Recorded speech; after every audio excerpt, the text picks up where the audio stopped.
Assalamualaikum warahmatullahi wabarakatuh. Alhamdulillahirrabbilalamin. Assalatu wassalamu ala asrofil anbiya'i wal mursalin Sayyidina Muhammadin wa ala alihi wa sahbihi ajmain. Nama ba'du. Izin memperkenalkan diri, nama saya M. Iqbal Kurniawan, NPM 2021020109. Kelas F, jurusan Hukum Tata Negara, mata kuliah Filsafat Hukum Islam. Dosen pengampu Bapak Hervin Yoki Pradikta MHI. Baik, di sini saya akan mempresentasikan pertemuan yang ke-11 yang berjudul yaitu Kaidah-Kaidah Hukum Islam. Prinsip dalam hukum Islam. Kata prinsip berarti asas, yakni kebenaran yang menjadi pokok dasar orang berpikir, bertindak, dan sebagainya.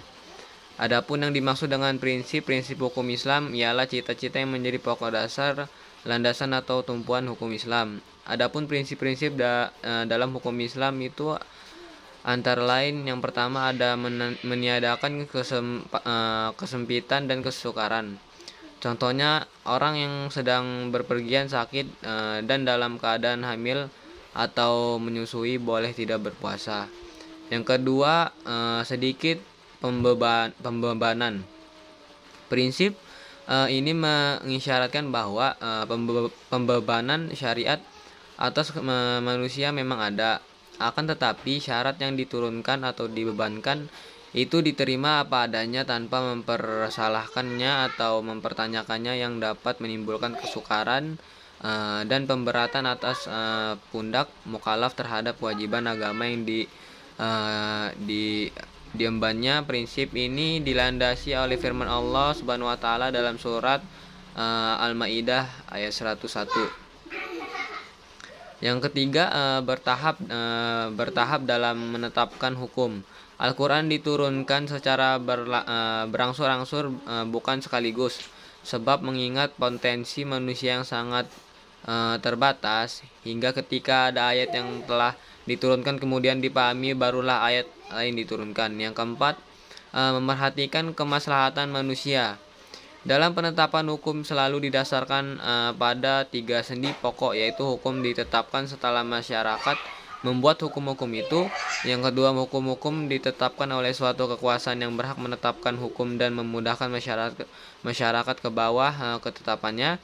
Yang ketiga, hukum-hukum ditetapkan menurut kadar kebutuhan masyarakat.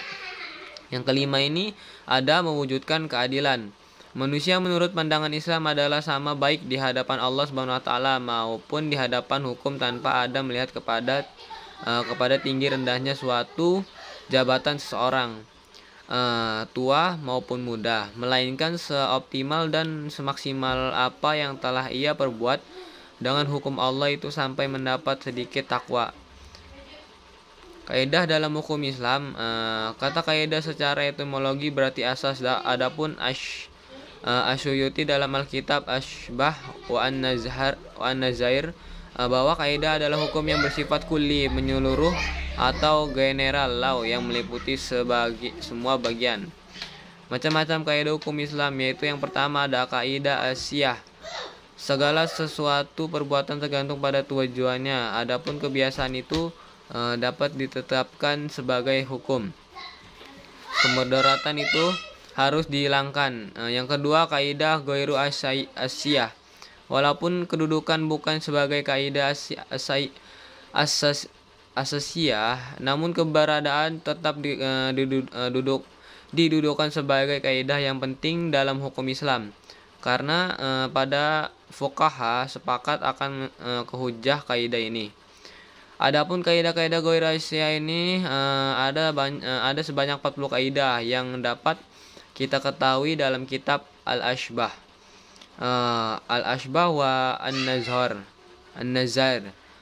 karangan Imam Jalauddin Abdurrahman bin Abi Bakri al-Suyuti. Tujuan hukum Islam. Kajian tentang maksud ditetapkannya hukum dalam Islam merupakan kajian yang sangat menarik dalam bidang usul fikih. Al-Sayyitibi mengatakan bahwa doktrin maqasid asy-syariah adalah kelanjutan dan perkembangan dari konsep maslahah. Tujuan hukum Islam maqasid syariah yang pertama adalah memelihara agama, memelihara jiwa, memelihara akal, memelihara kehormatan, dan memelihara harta kekayaan. Baik, itu saja yang dapat saya sampaikan. Apabila ada kata-kata yang salah, saya mohon maaf. Kepada Allah saya mohon ampun. Wabillahi taufiq wal hidayah. Wassalamualaikum warahmatullahi wabarakatuh.